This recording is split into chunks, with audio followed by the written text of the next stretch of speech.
going to be our chairman, who is going to give us a presentation on the state and revolution, the science, comrades.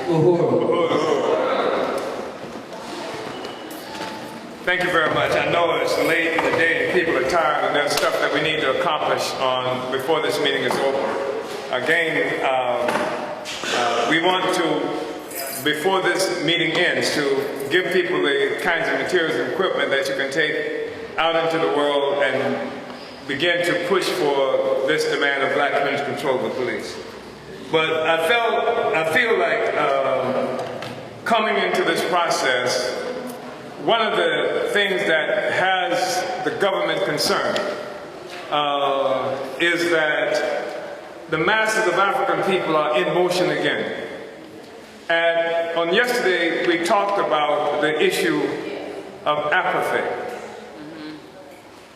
But the situation with Africans in our community is not characterized by apathy. And if it were characterized by apathy, then they wouldn't need Sharpton doing what he's doing, and they wouldn't need Holder, they wouldn't need these schemes that they're coming up with.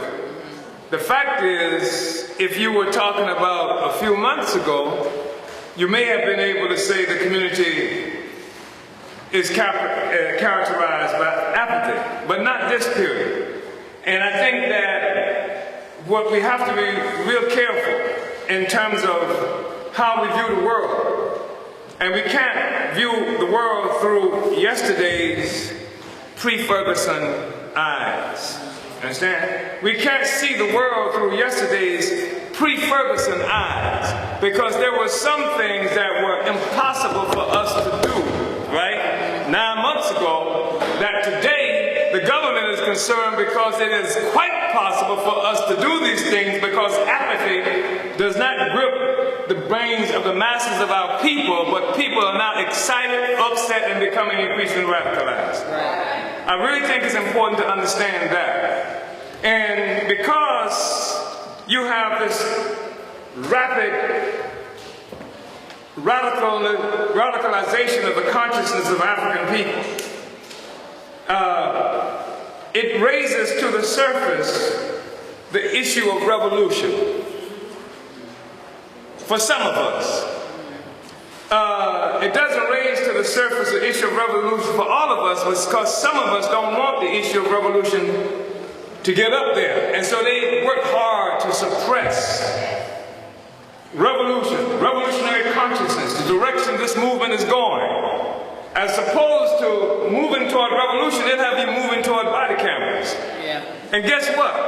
There are a whole bunch of corporations ready to clean up selling body cameras to the police. You understand?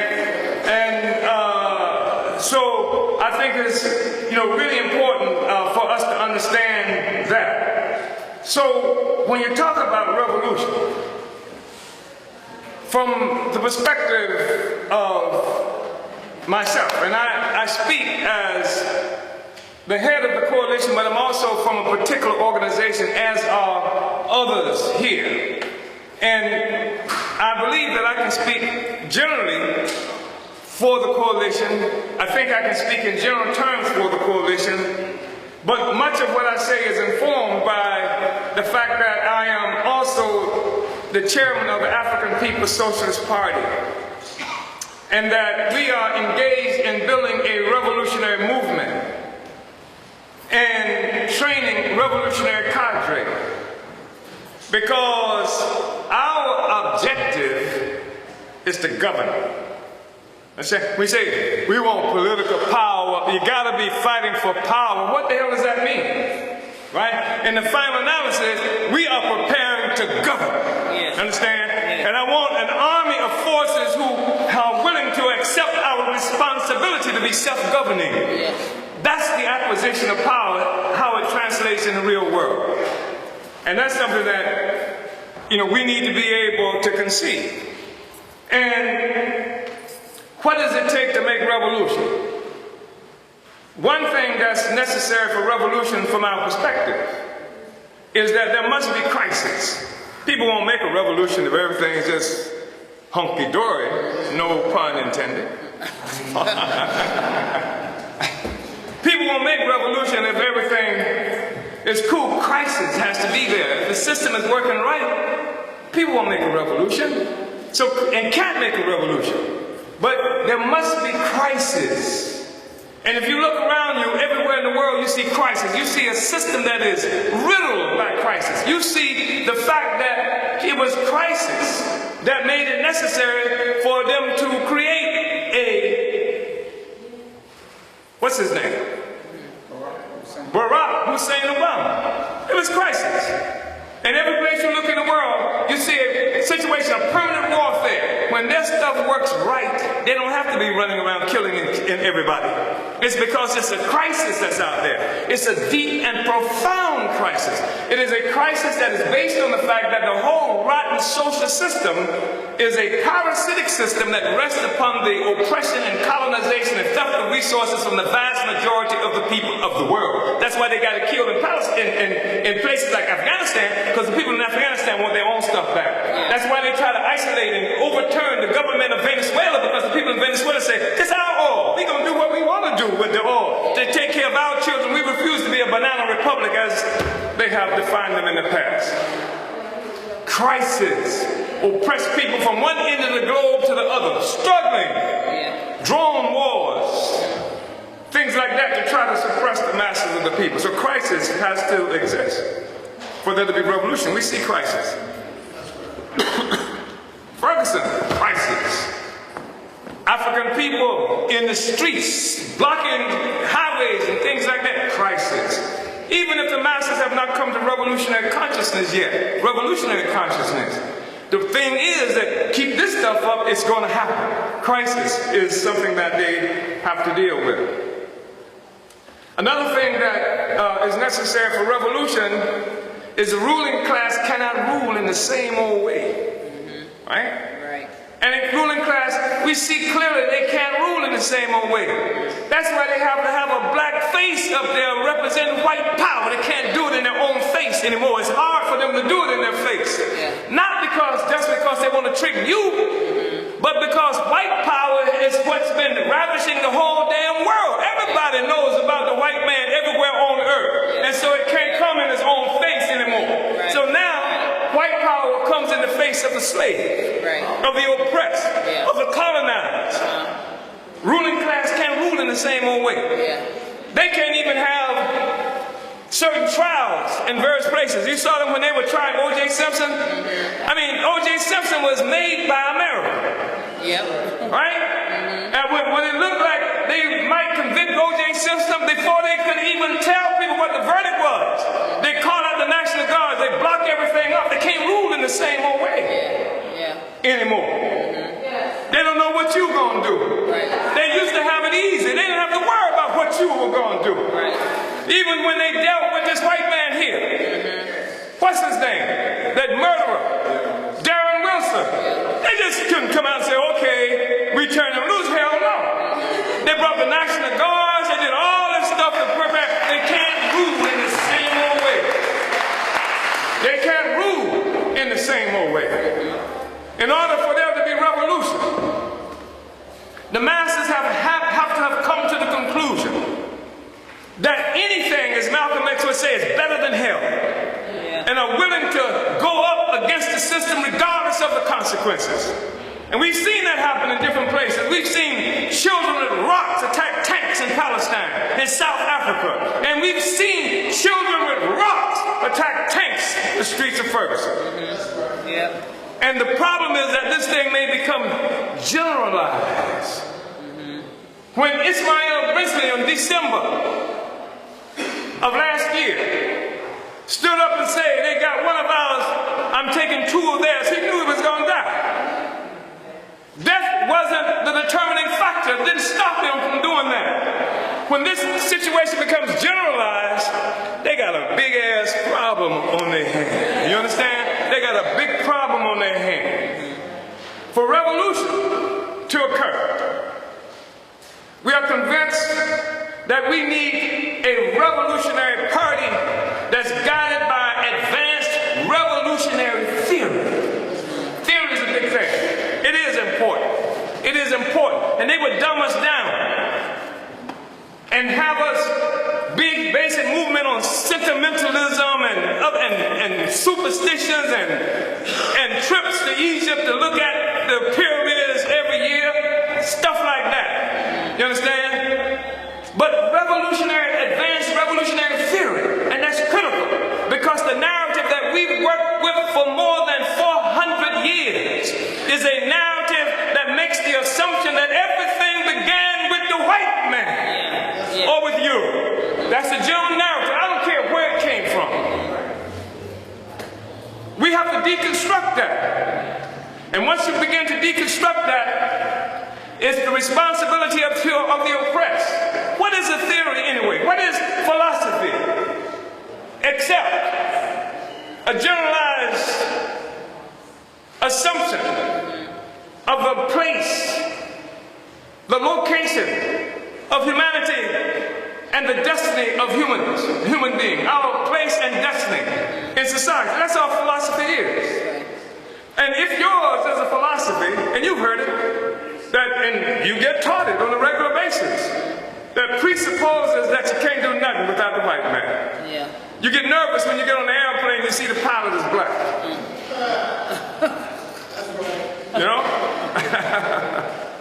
And you make the assumption that we cannot do for ourselves. That's what we've been taught all down the line. That's why it was significant to say the black people's grand jury. Yeah. White people had their damn grand jury and said that he was innocent. We have our grand jury. We say something different. Yes. That's why it's important to say black community control of the police. We can do it. We must do it. Yes. That challenges the narrative. Yes.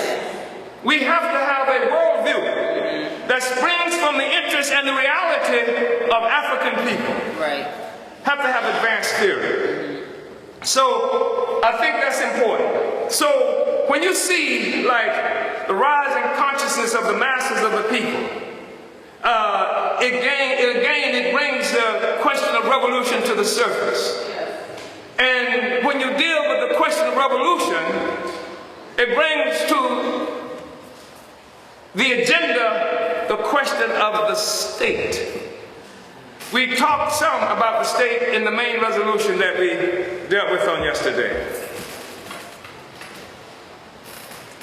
Rebellions, demonstrations, uprisings are inevitable during periods such as what is emerging right now. You're going to have demonstrations, lots of demonstrations.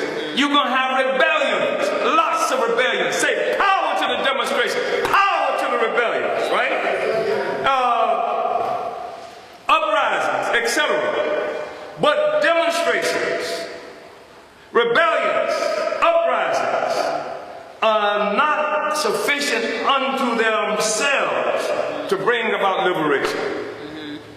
Because the final question is, toward what ends? Right. Toward what end? Right. Rebellion over here, demonstration over there, toward what end? By themselves, it's not enough to bring about liberation. To bring liberation, to end the poverty, humiliation, and colonial brutality that we face on a daily basis, we must have revolution. That's the only way. We've got to have revolution. And revolution is not an event. Right. It's a process, right? And to have revolution, we must understand and confront the question of the state. That's really important. So, I want to just say some things, hopefully that will take some of the mystery out of society itself, out of human society.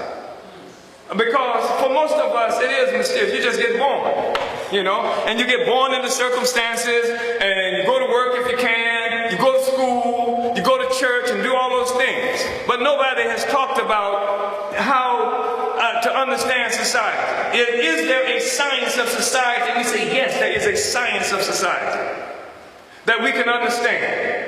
And we must have some understanding, for example, of what is the motive force? What is the motive force in all human society? And I guess it's really redundant to say human society, right? In all society, what is the motive force?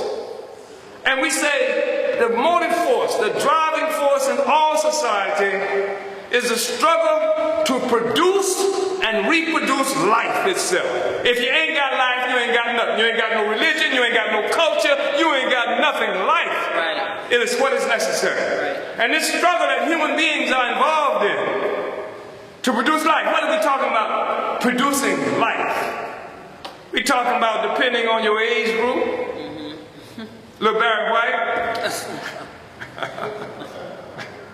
You know, we're talking about reproducing ourselves as a species, as human beings, having babies and stuff like that. The ability to produce, this is an ongoing process, produce and reproduce life. And the other thing that we are talking about that is really critical as well is the ongoing development of what it takes for us to live, like food, clothing, and shelter, and the ability to get food, clothing, and shelter. At some point in the development of society, the basic contradiction that existed for us was one between humans and nature. At one point, between humans and nature. So, how to get something to eat, how to find some place to sleep, how to find something to wear. This was the basic contradiction. The relations that existed then, the relations of production, was primarily one between us and nature. How do we get what we need? So at some juncture, people might have found themselves spending all their time chasing rabbits, or antelope, or whatever, just to try to live. Might start with a stick. It might develop to you now, you develop a spear or a bow. This is the process of developing, right? The means of production itself, the skills to shoot a bow. You know, that's a pretty serious skill. Did you know that, don't you? Yeah. I'm told that the Comanche, which is a group of the indigenous people here, carried a bow and a quill on their backs that had something like 13 arrows. And they were extraordinary warriors, right?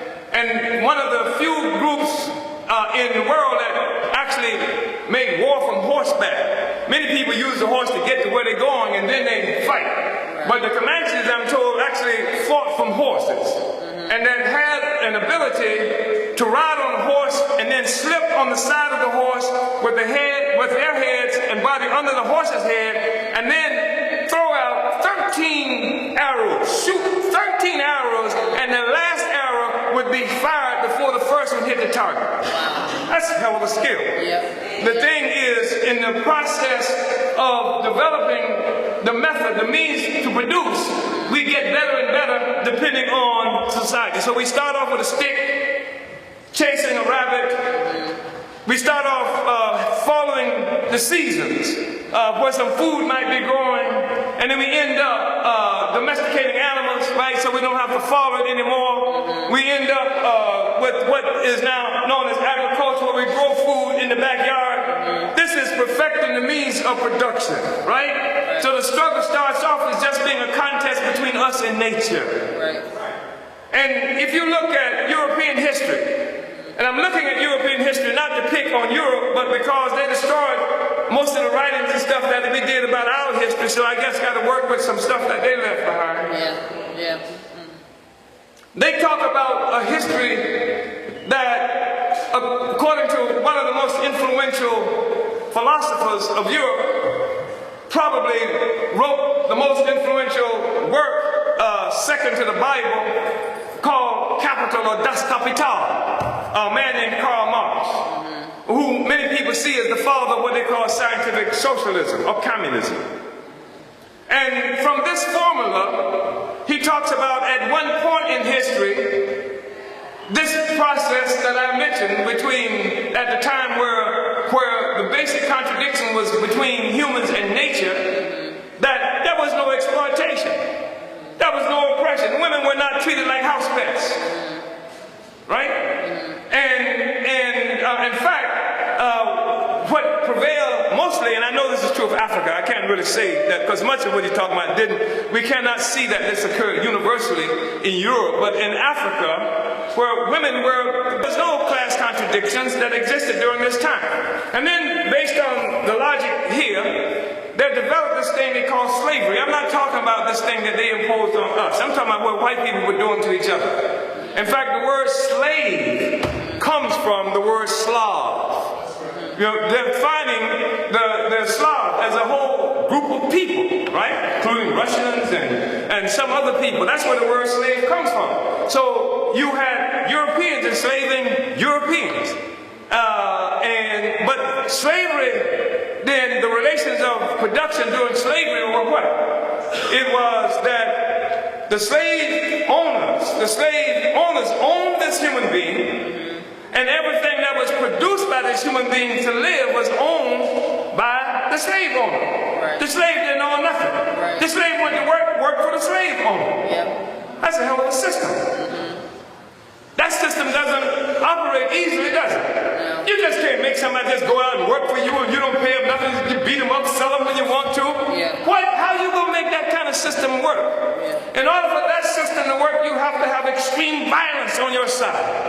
At this moment in history, then, according to this logic, there emerges in society this special force that's called the state. The state is that entity that comes into existence to protect the existence of a system based on exploitation.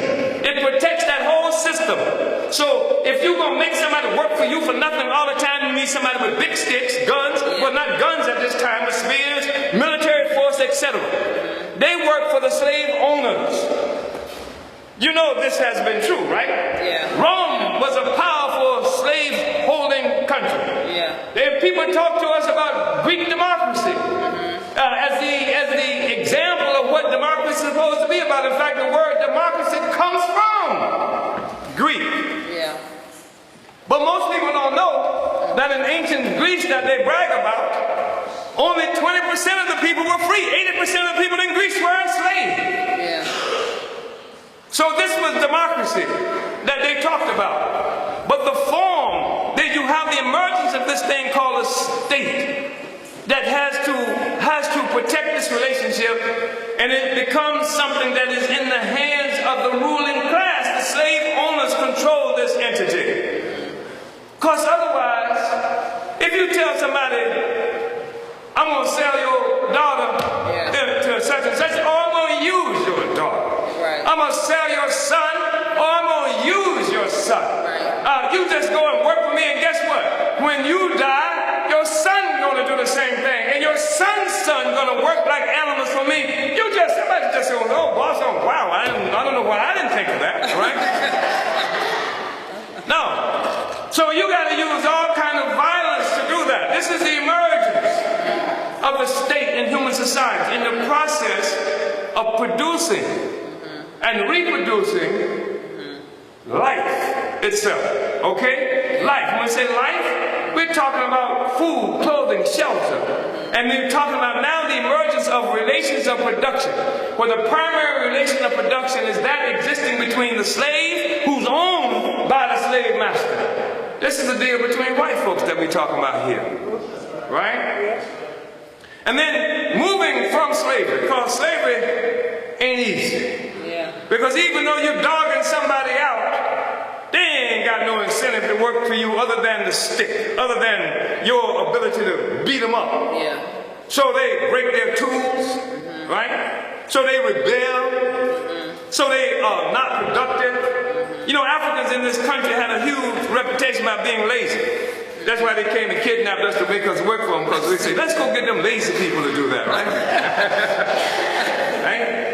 And we've got this reputation for being lazy.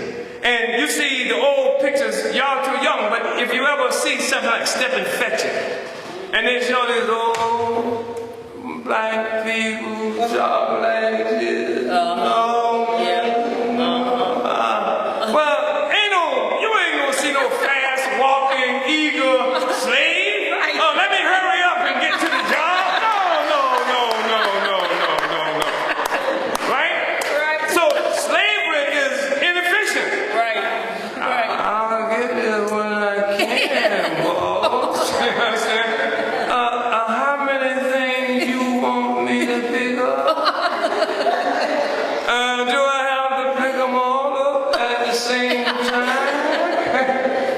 Slavery is inefficient, right? And so, and rebellions and things like that make slavery something that doesn't work too well. Right. And so then there emerges in Europe this thing that they call feudalism. We talked a little bit about feudalism on yesterday, where the majority of the people no longer are owned by a slave owner. You can't sell them and buy them like that. It's the closest thing next to slavery. Right. They just tied to the land. And the land is owned by the landlord. Right. And everything that you get to eat comes from what? The land. People have to grow the food and do everything else to make it work. And so the landlord in feudalism, the landlord owned the land. Somebody who worked on the land worked for the landlord. Part of what they kept, it's better than slavery, because at least you get to keep some, right? And the majority go to the landlord or the nobility, the king, the queen. That's why I don't like that stuff about my queen and my king, because I think that kings and queens need to be executed, by the mass of people, because they just stealing value and wealth from the people. Get a job, nigga. King, man. And so you have this now, the relation of production that exists is the landlords own all the land, and the serfs and the peasant work on the land that's owned by the landlord. This is the basic relations, and most of what they own, they give to the landlord. They keep a little for themselves, and very little, because under feudalism that lasted for 1,000 years in Europe, they called it the Dark Ages. But it wasn't dark for the Aztecs or the Mayans or the Chinese or people in Africa. It was dark in Europe.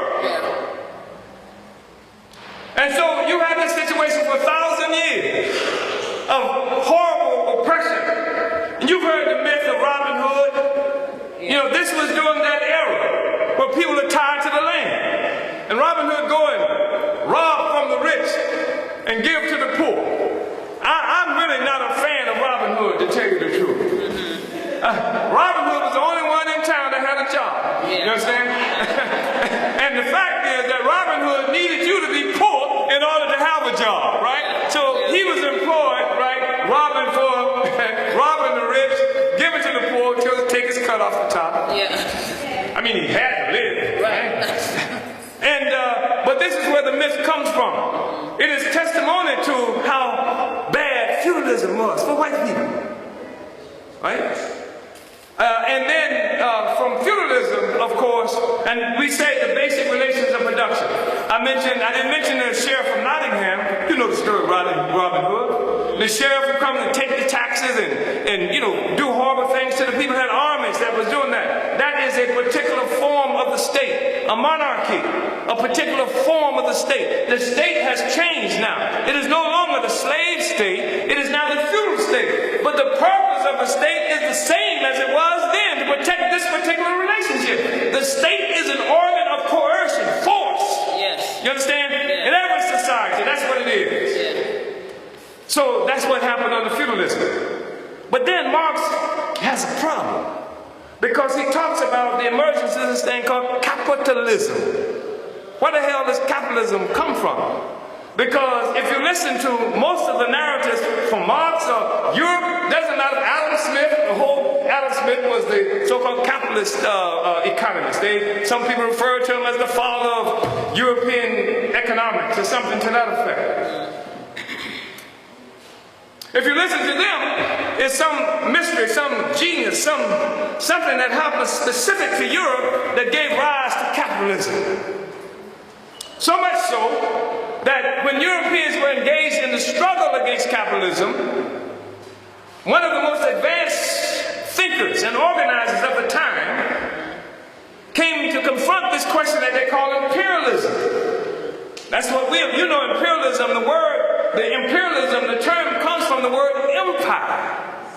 And an empire is a country, entity, a state that lives at the expense of other people, other countries. The Roman Empire, the Greek Empire, all these empires were bleeding other people and living off other people, right? And so there was a struggle during a particular time in history in Europe to define this term imperialism. What is imperialism? And the prevailing definition that most people are familiar with today, who revolutionary polity is one that was offered up by a man named V.I. Lenin. I like Lenin. He was a revolutionary. He led and built a party and an organization that overturned the Russian Empire, the Russian feudal, semi-feudal state. Got rid of the Tsar and what have you. But he said that imperialism is the highest stage of capitalism. He said imperialism is capitalism that is rotten right. But I say Lenin was wrong. Because imperialism did not grow out of capitalism. Capitalism grew out of imperialism.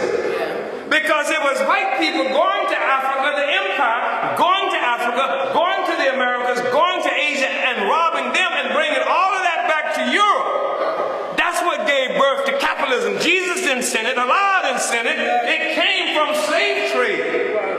Y'all with me? It's really important to say that because we're still talking about the state.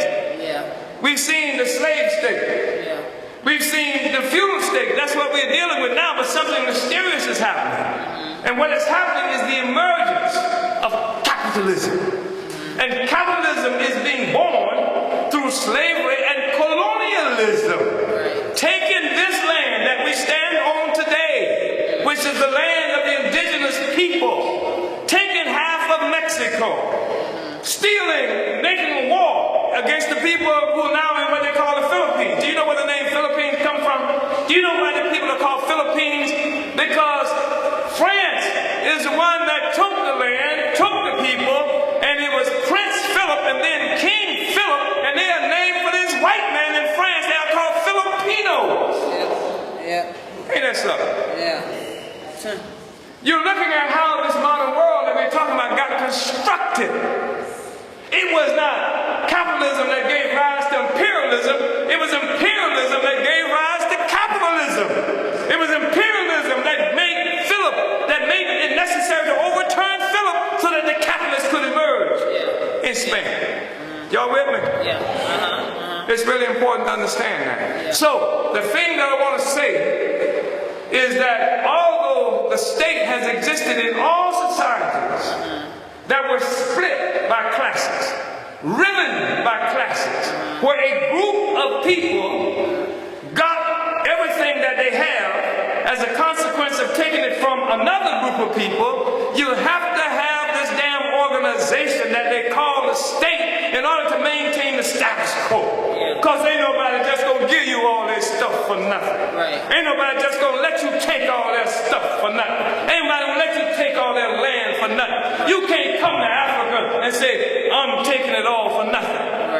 They had to have special organs of force and coercion to do that. They went to Africa, special organs of force to take the land, to kidnap the people, to enslave the people, slave castles over here, military force. They came to this land that they call the Americans.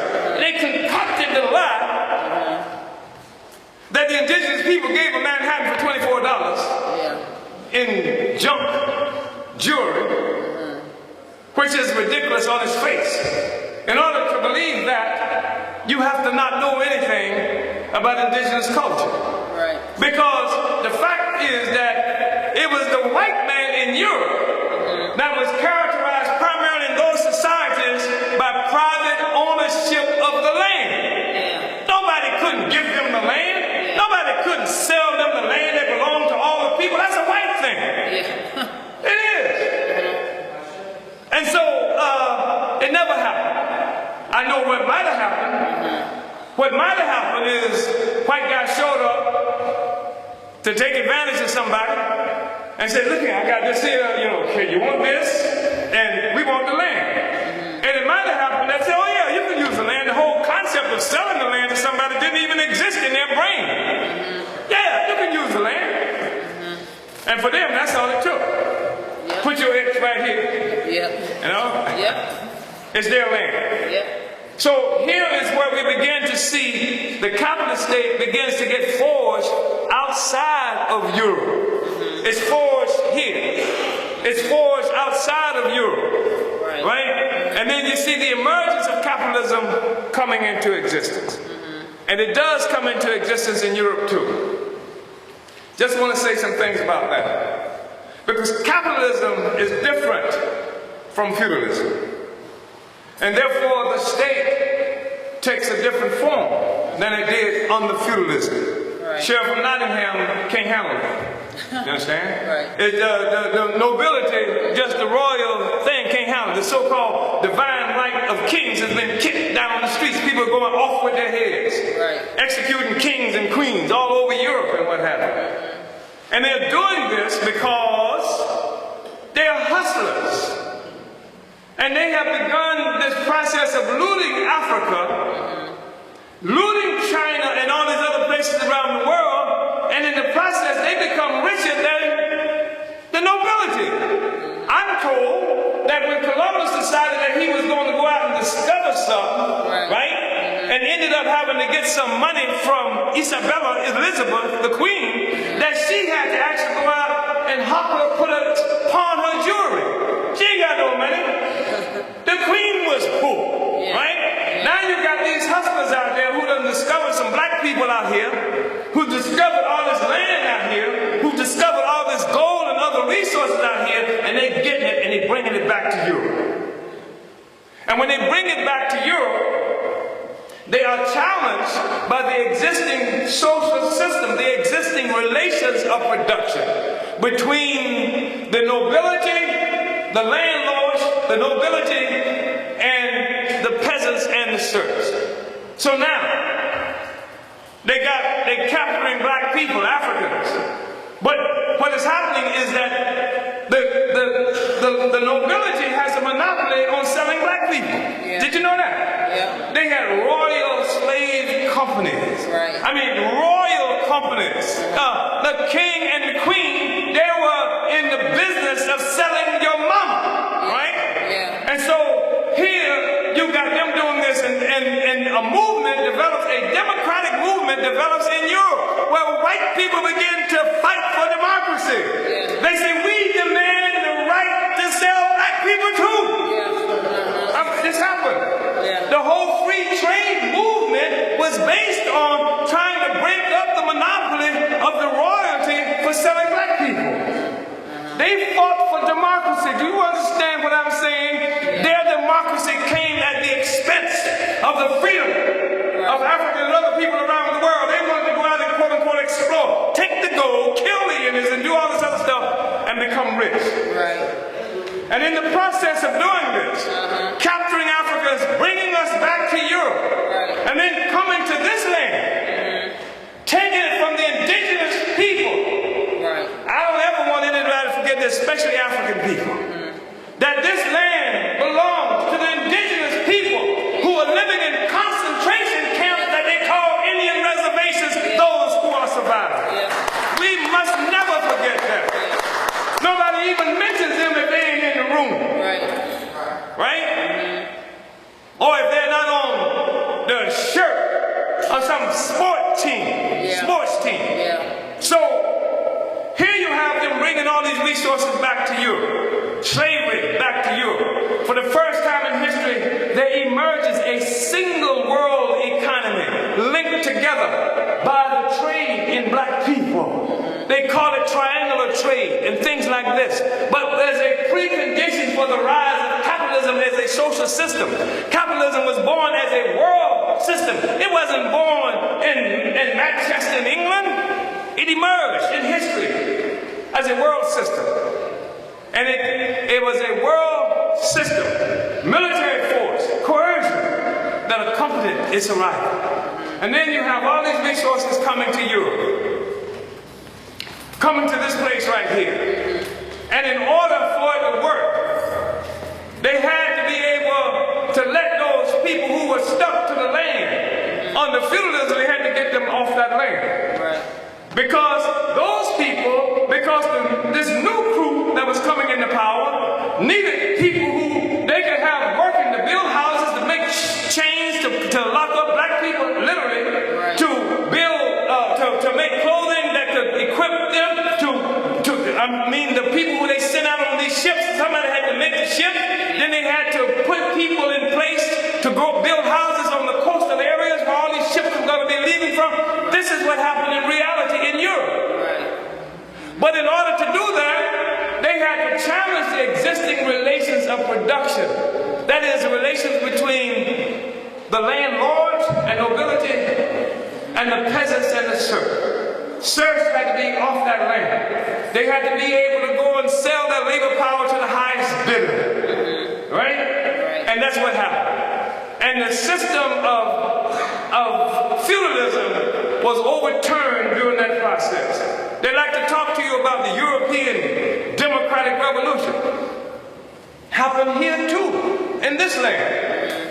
What that was, remember this was the land supposed to have been owned by England? The British, the ruling class, the bourgeoisie, not the bourgeoisie, the nobility, under feudalism. That was feudalism when they got here. They say, hell, this is a good thing. They left Europe unfree, barely fed, right? No resources. They left Europe and came here. And then they found a racket. They were supposed to be sending everything back to the so-called mother country. They said, mother country, help. They found a racket. And so they fought for what? Democracy. They wanted the right to control all the black people, all the native people land. It was a struggle for white democracy at the expense of Africans and the indigenous peoples on this land. You with me on that? You're talking about the state emerges, the capitalist state emerges in this process. This is the capitalist state. This is not the feudal state. This is the capitalist state, a very vicious entity that came into existence from its inception. Before it became a localized state, before it became the British state, before it became the American state, was an imperialist entity that came out and forged itself out of Europe and out of what they now call America. So, the point that I would make is that when the police treat you a certain way, and it looks just like the way the military is treating people in Afghanistan, it's because it's the same damn state apparatus that's doing it. The state is the state is the state. You don't hear people in Afghanistan saying, we want the military, the American military, to wear body cameras. Right.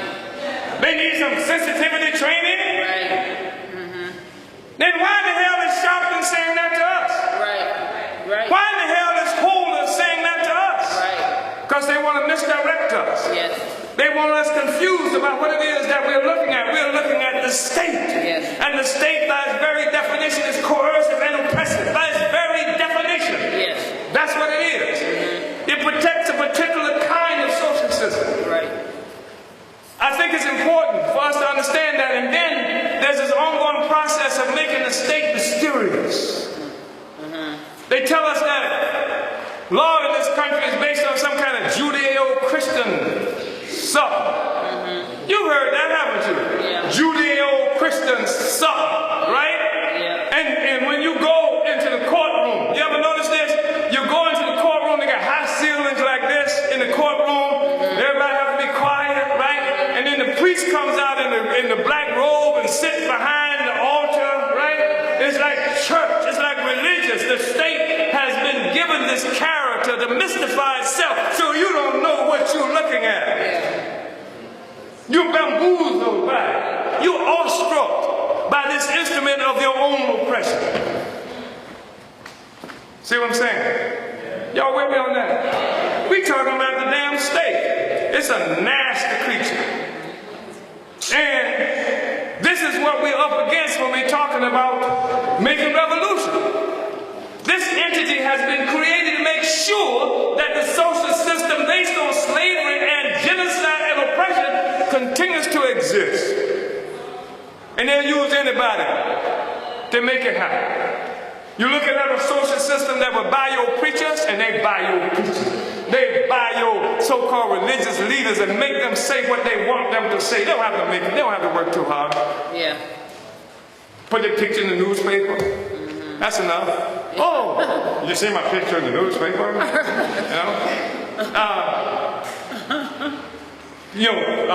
The city paved the church parking lot. Yeah. That's what the Negroes do. I'm telling you.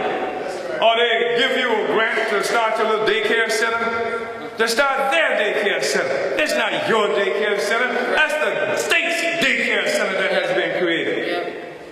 We have to create our own stuff, right? Yeah. That's why we have to say black community control of the police. Right.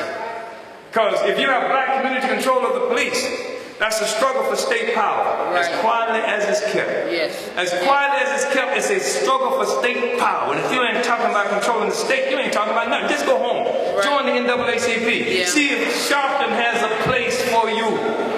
Because the question has to be the capture of state power. Yeah. First of all, you got to destroy the state power of your oppressor. Got to bust it up, break it down, tear it up, and wipe it off the earth. Oh yeah, you got to do that. You got to do that.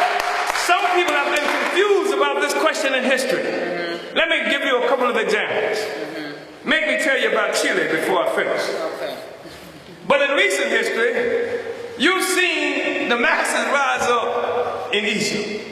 Y'all saw that, didn't you? Yes. Masses rose up. Yeah. The U.S. government has been giving $3 billion a year to the Egyptian military, right? The masses rose up because they saw Mubarak is the enemy. He's doing all this stuff to us. Let's get rid of Mubarak. Right. And the masses rose up, and Uncle Sam nudged Mubarak out of power. Nudged him out of power. And then, because the masses say, and then once that happened, during the demonstration, the police, Yeah. right? You know who I'm talking about, right? They were the ones who were beating the people, crushing the people, and the people hated the police. Because that's the first line. In every community that you find, the police is the first line to protect the prevailing system. So people say, we hate the police. We hate them. They say, we like the army. Send the army in, and the army came in and took over from the police. Right. Y'all remember that? Yeah. They said that the army came in and took over from the police. And then once the army came in and took over from the police, they made a deal. First of all, they didn't want the Muslim Brotherhood to run for office because they've been underground and fighting against them in some ways for years and years and years. So they didn't want the Muslim Brotherhood. Then they finally came to a deal. They thought they had come to a deal with the Muslim Brotherhoods. Israel, that nasty entity where this group of white people who became Jews for the purpose of stealing somebody's land, said God gave it to them 2,000 years ago. Like, their God is a real estate agent. You understand what I'm saying? And so they thought they could contain the Muslim Brotherhood. Right. They really thought they could. They were working with some liberal Egyptians, some petty bourgeois liberal Egyptians. They're going to control the Muslim Brotherhood. The time the Muslim Brotherhoods, they got elected. You understand? They got elected. And they went into what they thought was power. They started trying to collect all the damn power themselves. And when they did that, the middle-class petty bourgeois Egyptians who were opposed to them began to have these demonstrations in the streets that gave justification for all of the ruling class white media in the whole world to talk about millions of Egyptians were opposed to the Muslim Brotherhood and created the condition for them to go in and overthrow the government that had just got elected. Right. So you had a situation where the Muslim Brotherhood controlled the government, but they did not control the state. Yeah. And so you had the state in the form of the army, and they moved out of the way, and there was the state in the form of the police, and people were confused. So they didn't understand that the state is the state is the state is the state. So they accepted the state in the form of the army to replace the state in the form of the police, but you still got the state. Yes. You still got the state. Yeah. And so we saw in Ferguson, the hated Ferguson Police Department.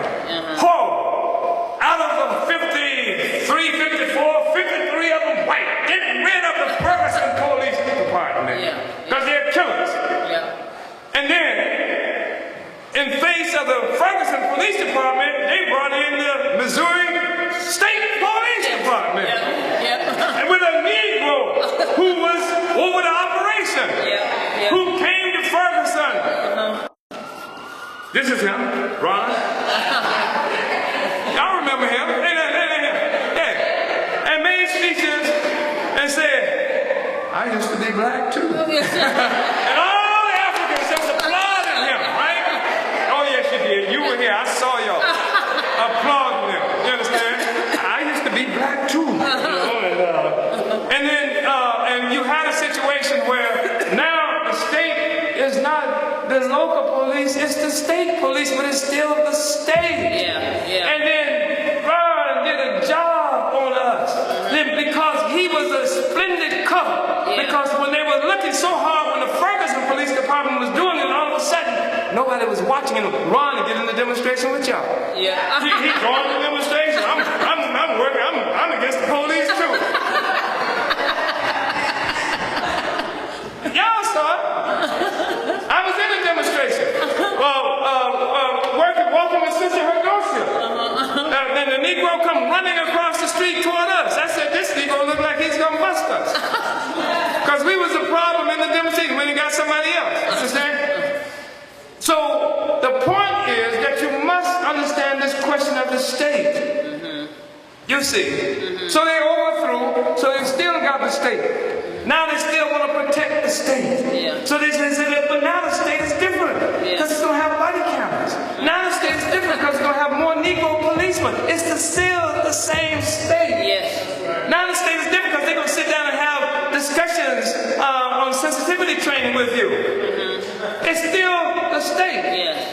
In 1971, somewhere around that time, a man named Salvador Allende was elected president in Chile. He was elected the president in Chile, in South America. And he was a socialist. And Richard Nixon hated his guts. And capitalists all around the world hated his guts. And revolutionaries all over South America were ecstatic. A socialist was in power, and all these revolutionaries went to Chile so that they could begin to organize and make revolutionary struggle throughout South America. But the problem was Allende controlled the government, but he didn't control the state.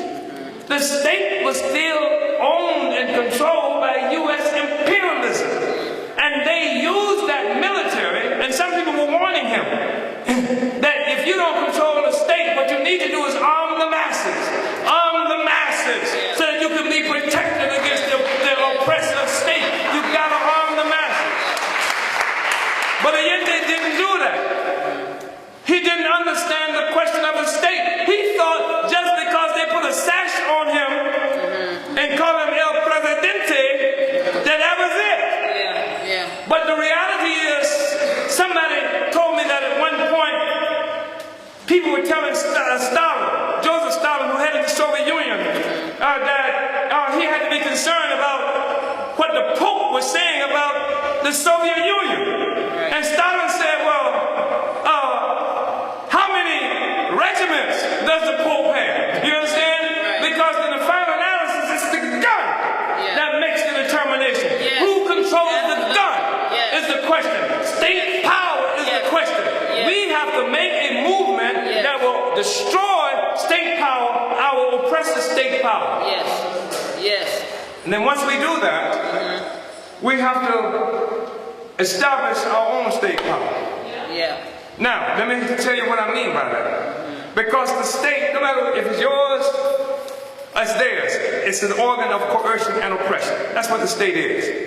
We don't need no damn state. Finally, people ought to be able to live without some kind of oppressive entity that will put you in jail if you don't do the right thing. That will put you in jail if you don't say the right thing. That will put you in jail if you look the wrong way. You know you can go to jail if you look the wrong way. You know that. Black people, I know every black man in here know what I'm talking about. Because there's a way you can look at a cop and your ass going to jail. If you're not fast enough. Right? Right? So, what we are doing is defining this special instrument. Now, Now, when we overturn the white people's state power, the colonial capitalist state power, what is it that's going to protect us from them? What is it going to protect us from the remnants of them?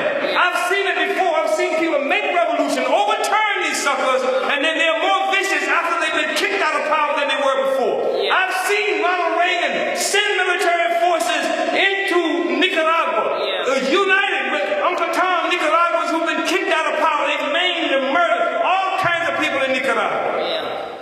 I've seen them in Nicaragua use their rights to free speech, their right to freedom of press, to be able to organize to try to combat and impose an oppressive system on the people. When we take power, the oppressor is not going to have any rights. Your free speech is history. Your ability to have public meetings, history. Your ability to put forth your message, history. Because what is your free speech about? Your free speech is about reestablishing slavery, reestablishing colonialism. Your public meetings about reestablishing colonialism and the oppression of our people, and damn it, you ain't gonna have it. You ain't gonna have no television station. You ain't gonna have no newspaper until after we destroy the remnants of this society. Because we gotta have the power of the state so that we can reorganize the whole society itself. So that the economy can be reorganized. So that the economy is not based on exploitation. We've got to have an economy that does not exist because it exploits one group of people for the advantage of another group of people. That whole social system must be kicked out. We've got to have the ability to change some habits that people have talked about in this meeting, that we got. That white power, white people gave us. We've got to have the ability to reconstruct an education thing that will allow Africans to appreciate ourselves as a people. That has to happen. To do that, you've got to have state power. And that's temporary. And it's not something that we look forward to. We just look forward to in this contest with our oppressors. And I've talked enough. That was the other stuff. I really have a lesson plan that I just abandoned. But I just do think it's important to understand this question of the state. Because this is the mystery that's been imposed on us around this question of the police.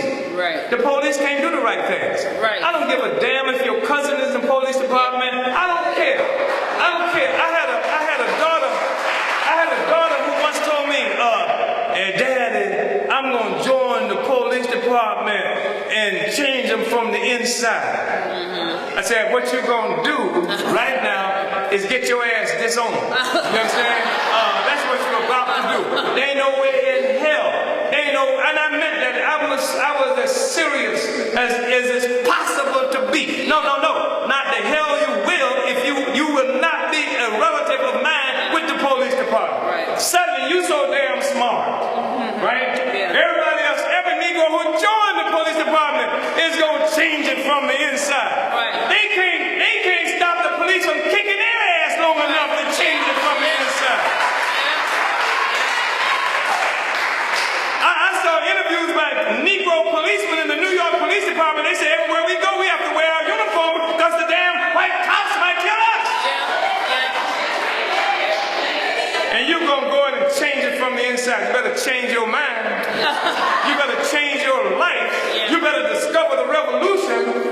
I had no time for that. No time at all for that kind of nonsense. The state is a state. When you join the state, you've gone on the other side.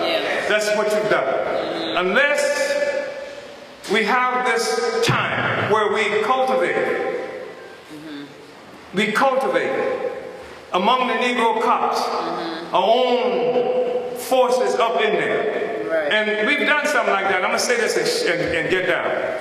In 1996, there was a rebellion in St. Petersburg, Florida. It was kind of sort of similar to what happened in Ferguson, except it was actually more critical. In St. Petersburg, Florida, 18-year-old young African shot down 3 blocks away from the Uhuru House.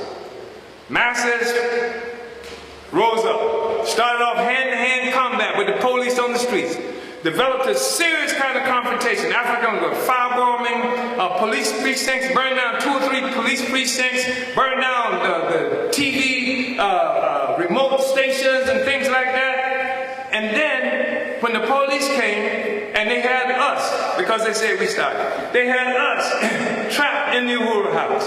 They used all the tear gas in the city of St. Petersburg, all of it, against the Uhuru House. They used every bit of tear gas. They set fires. The tear gas canisters would set fires. They set fires to the trees behind the Uhuru House, where our vans were parked, to try to set fires there, to destroy the Uhuru. They shot the canisters up on the roof to try to burn the place down. Yeah. They burned down several houses in the community.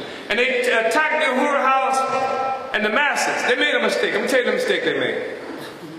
One of the mistakes they made. When I was speaking before a group of people at the Uhuru House, and somebody walked in and said, "Brother Chairman, the pigs are outside. They say that we've got 5 minutes to get out and they're going to start shooting tear gas into place." They had already blocked off the streets to try to keep people from coming to the meeting. They had pepper sprayed people, make them turn around. And after they said that, within 30 seconds, tear gas started coming into the building. You had children, women, men in that meeting. Women screaming for their babies and stuff like that, trying to get the hell out of there. And some of them got out, but the whole place, when they go out, the pigs would shoot the tear gas canisters at the people who were coming out. And they would shoot tear gas canisters into the trees. They would set the trees on fire. Some of the young brothers from across the street would come out and tear the burning branches away from the tree to try to drag it away, and the pigs would shoot the tear gas canisters at them when they were doing that. Right? They got us trapped, and they bad as hell. Right?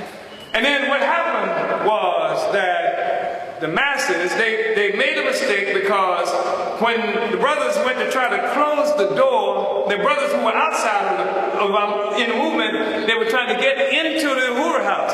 But once they run toward the Uhuru House, the pigs would shoot tear gas and chase them back. So they couldn't get into the Uhuru House, right? And so what happened was the masses rose up all around the Uhuru House, right? People rose up. And they first started fighting the pigs with bricks and bottles and things like that. Then they brought out guns, all right? And then they shot a helicopter down. Black Hawk down, right there, by the Uhuru House. Masses were engaged in serious struggle.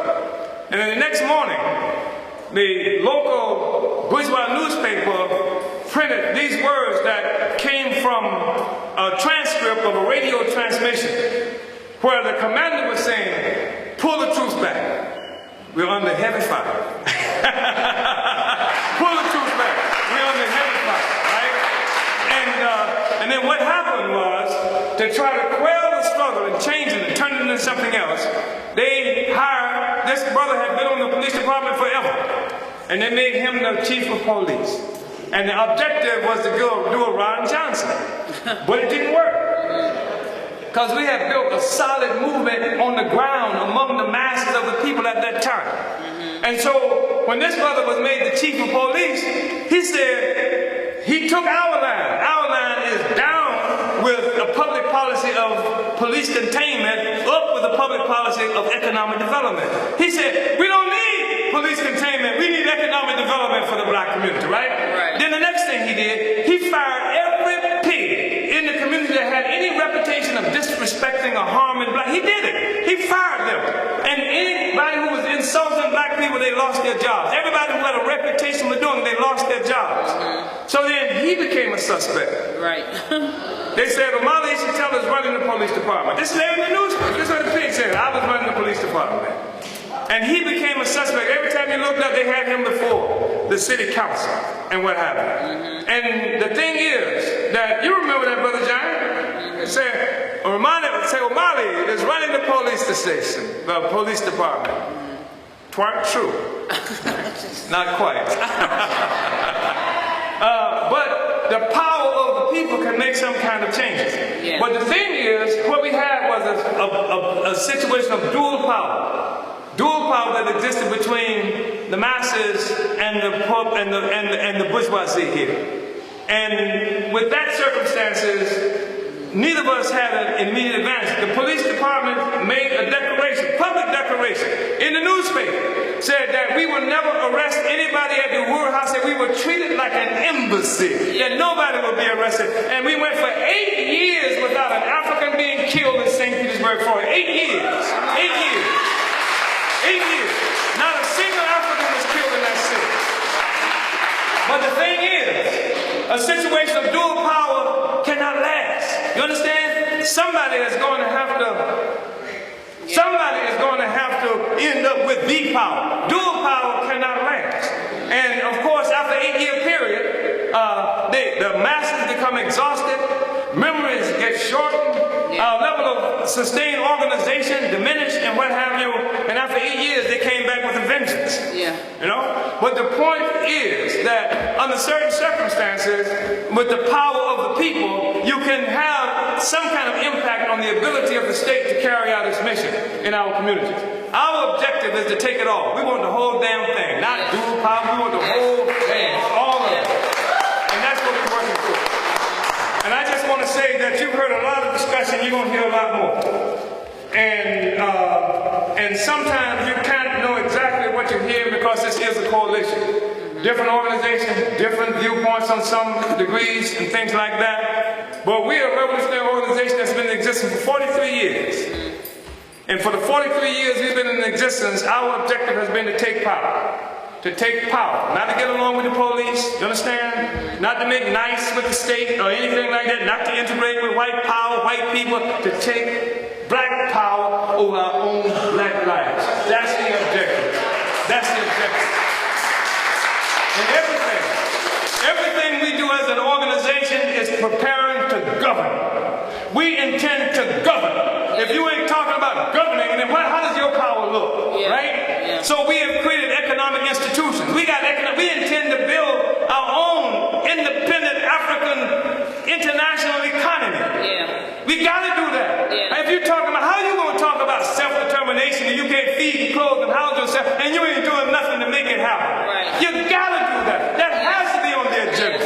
That's why there's Black Star Industries. That's why we got a furniture store in Oakland, California, a furniture store in Philadelphia, a gym in St. Petersburg, Florida. That's why we have Uhuru foods and pies and things like that. That's why just over yesterday we had an Uhuru festival in Uhuru Park where we have Uhuru vendors, more than 100 vendors.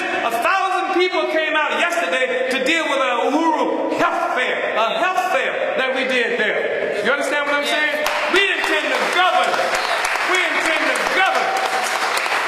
And this is stuff that we've been building on for years and years and years, and our ability to be successful depends on the moment, on the era, on what it is that we're dealing at any given time, and that's why we want to take people to revolution, and we ain't playing this mealy-mouthed game of trying to make the white folks like us, white power like us, or anything like that. We want the power. We want the power. We intend to govern. Self-government is what it's about.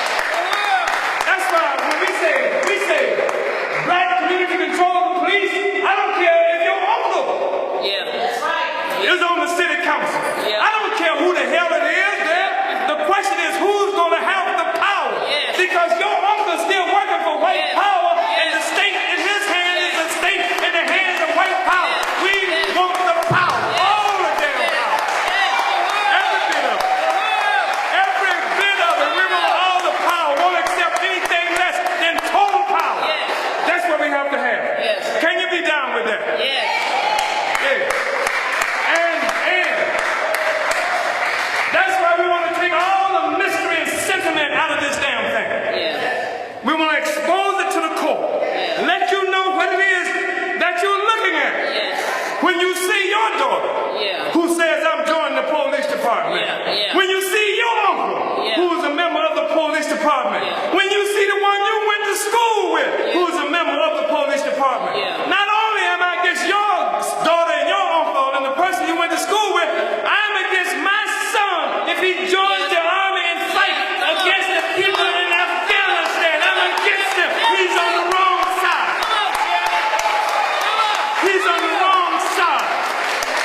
He's on the wrong damn side. You can't wishy-wash that stuff away. What side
They know we coming, y'all. Yeah. They know we coming, guys.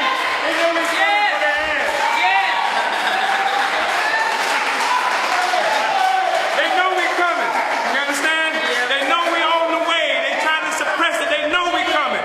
We gonna knock on the damn door and say, Ferguson sent me, motherfucker.